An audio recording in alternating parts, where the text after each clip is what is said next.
అది ఒకసారి చూడండి. అసలు స్పిల్వే ఏమన్నా నిర్మాణం పూర్తయిందా? ఇక్కడ ఒక దిమ్మ అక్కడ దిమ్మ ఉంది, అదంతా నిర్మాణం కంప్లీట్ కాల. అందుకోసం చూపిస్తున్నా. భజన సంఘం సరేలే, ఈ భజన బస్సుల్లో జనాన్ని తీసుకెళ్లి భజన చేయించాడు. ఏమిటి? స్పిల్వే కంప్లీట్ కాకోకుండానే 2 గేట్లు 2 దిమ్మలు వేసి ఆ దిమ్మల దగ్గర గేటు పెట్టి రేకు పెట్టి భజన చేసే కార్యక్రమం చేసి స్పిల్వే కంప్లీట్ కాకోకుండానే స్పిల్వే కంప్లీట్ అయిపోయినట్టుగా చేసినటువంటి దుర్మార్గమైన కార్యక్రమాలు. ఇంకోటి, అసలు స్పిల్వే చంద్రబాబు నాయుడు గారు 2019లో స్పిల్వే ఏ మేరకు పూర్తయిందో అంటే మేము హ్యాండ్ ఓవర్ చేసే సమయానికి అది ఒకసారి ఇది కాదు, నెక్స్ట్ ఇది కాదు, ఇది కాదు, ఇది కాదు, ఇది అదే next. This is the situation. Spillway యొక్క సిచ్యుయేషన్ వైఎస్ఆర్ కాంగ్రెస్ పార్టీ అధికారంలోకి వచ్చే సమయానికి ఇది పరిస్థితి. స్పిల్వే నేను పూర్తి చేశాను అంటాడు. ఈ ముందు చూసారా, ఇది కాంక్రీట్, గిన్నీస్ బుక్ రికార్డ్ ఎక్కింది కాంక్రీట్ అని చెబుతున్నాడు. ఇది ఈ కాంక్రీట్ వేసి అంటే వాటర్ పడుతున్నప్పుడు గుంటలు పడుకోకుండా ఉండేందుకు వేసే కాంక్రీట్ను మాత్రం ముందేసి పారేశాడు. ఈ స్పిల్వేని మాత్రం పూర్తి చేయలే. ఇది ఈ దశలో వదిలి వెళితే మేము ఏ దశకు తీసుకొచ్చామో మీకు ఆ ఫోటో కూడా చూపిస్తా. Next, this is the complete picture. ఈ దశకు తీసుకొచ్చాం స్పిల్వేని మేము. చంద్రబాబు నాయుడు వదిలేసి వెళ్ళిపోతే ఇవాళ చెప్తున్నాడు స్పిల్వే నేనే పూర్తి చేశాను అంటున్నాడు. అబద్ధాలు. Next, this is the coffer dam. వాళ్ళు అది కాఫర్ డ్యామ్ వాళ్ళు చేసింది. మేము కంప్లీట్ చేసి కాఫర్ డ్యామ్ను పూర్తి చేసినటువంటి పరిస్థితిని మేము తీసుకొచ్చాం. నెక్స్ట్, ఇది కూడా కాఫర్ డ్యామ్, దిగువ కాఫర్ డ్యామ్. ఇది ఇందాక దిగువ కాఫర్ డ్యామ్. ఈ రెండు కూడా వైఎస్ఆర్ కాంగ్రెస్ పార్టీ అధికారంలోకి వచ్చిన తర్వాతే ఈ రెండింటిని పూర్తి చేశాము. నెక్స్ట్, ఈ గ్యాప్ ఇది వరద.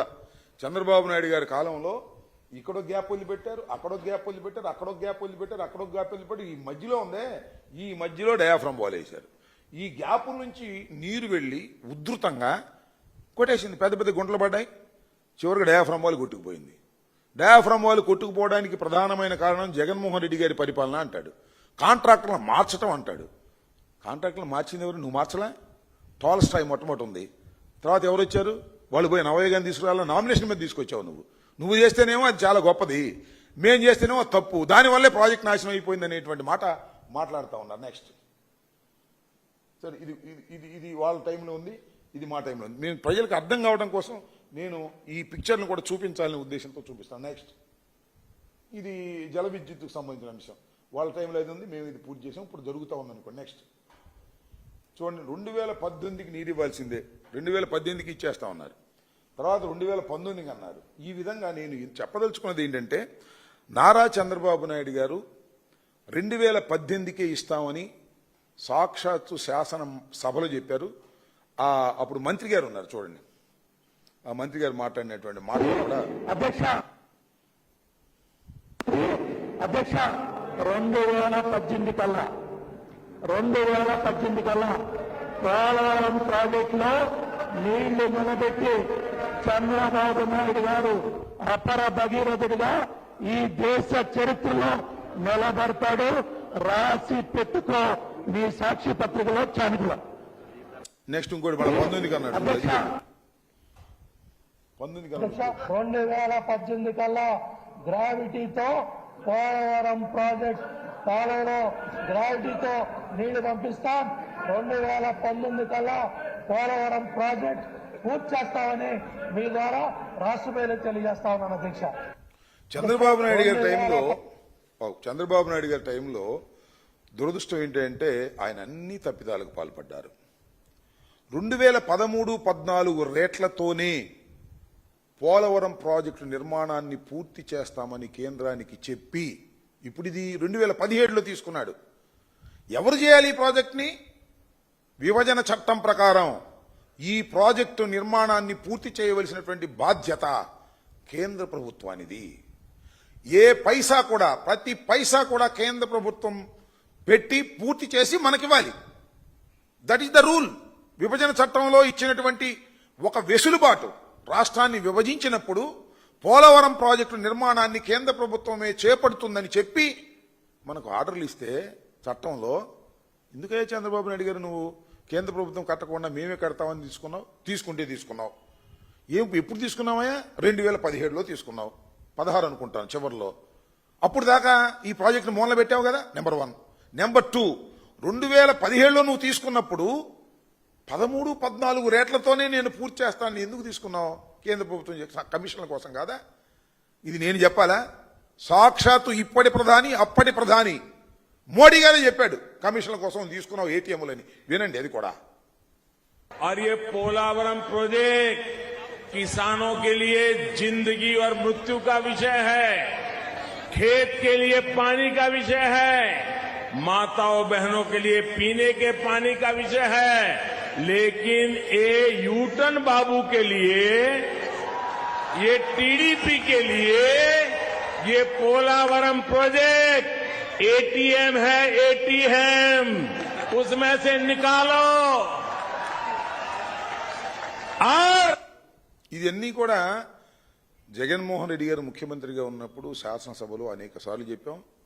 నేను కూడా అనేక సార్లు ఇరిగేషన్ మంత్రిగా చెప్పా. మళ్ళా ఇవాళ ఎందుకు చెప్పవలసి వస్తుందంటే చంద్రబాబు నాయుడు గారు మళ్ళా అబద్దాలు వల్లెవేసేటటువంటి కార్యక్రమం చేస్తున్నారు కాబట్టి ఒకసారి రిపీట్ చేయవలసినటువంటి అవసరం ఏర్పడిందని కూడా ఈ సందర్భంగా నేను చెప్తున్నా. ఇంకొక విషయాన్ని నేను చెప్పదలుచుకుంది ఏంటంటే 2013-14 రేట్ల ప్రకారం దయచేసి ఇరిగేషన్లో ఉన్నటువంటి మేధావులు కానీ నిపుణులు కానీ ఆలోచించాలని మనం చేస్తున్నా. 20,398.61 కోట్లకే అంగీకరించాడు చంద్రబాబు నాయుడు గారు పూర్తి చేస్తామని. చేయలేకపోయాడు, పెరిగిపోయిన రేట్లు చేయలేకపోతే మళ్ళా జగన్మోహన్ రెడ్డి గారు వచ్చిన తర్వాత జగన్మోహన్ రెడ్డి గారు రోజు పోలవరం సోమవారం అని వెళ్ళా, కానీ ఇక్కడ కూర్చుని నిపుణులతో మాట్లాడి ఆ రేట్లతో గిట్టుబాటు కాదు, పూర్తి కాదు ప్రాజెక్ట్ అని చెప్పి కేంద్ర ప్రభుత్వం దగ్గరికి వెళ్లి మోడీ గారి దగ్గరికి వెళ్లి ఒప్పించి రివైజ్ చేసి 55,656 కోట్ల కేంద్రాన్ని జల సంఘాన్ని అంగీకరించినటువంటి ఘనత జగన్మోహన్ రెడ్డి గారిని ఈ సందర్భంగా నేను గర్వంగా చెప్తున్నా. చంద్రబాబు నాయుడు గారు కమిషన్లు కాజేయటం కోసం దీన్ని వాడుకోవాలనేటువంటి ప్రయత్నం చేసినటువంటి దుర్మార్గమైనటువంటి పాలనది. ఇవాళ చంద్రబాబు నాయుడు గారు చెప్తా ఉన్నాడు మేము అది చేస్తాం ఇది చేస్తామని. నేను అనేక సందర్భాల్లో చెప్పా, డయాఫ్రమ్ వాళ్ళు కొట్టుకుపోవడానికి ప్రధానమైనటువంటి కారణం నారా చంద్రబాబు నాయుడు గారి వైఖరి. ఆ రోజున కాఫర్ డ్యాములు కంప్లీట్ కాకోకుండా ఎవరైనా ఆలోచన చేయమని మనం చేస్తున్నాం. కాఫర్ డ్యాములు కంప్లీట్ కాకుండా డయాఫ్రమ్ వాల్ వేసి వెళ్ళిపోయాడు, బొక్కలు పెట్టి వదిలిపెట్టాడు. వచ్చిన తర్వాత వరద వచ్చిన తర్వాత డయాఫ్రమ్ వాల్ కొట్టుకుపోయినటువంటి దుస్థితి. అదే కాఫర్ డ్యాములు పూర్తి చేసుకొని స్పిల్వే గుండా వాటర్ను మరలించగలిగినట్టయితే, నేను మరొక్కటి చెప్తున్నా, చంద్రబాబు నాయుడు గారు కూడా తెలుసుకోవాలి. చంద్రబాబు నాయుడు గారికి తెలియదని కాదు, తెలిసినా ఒప్పుకోడు ఆయన. స్పిల్వే ద్వారా నదిని డైవర్ట్ చేసినటువంటి ఘనత 2021లో వైఎస్ఆర్ కాంగ్రెస్ పార్టీదని చెప్తున్నా.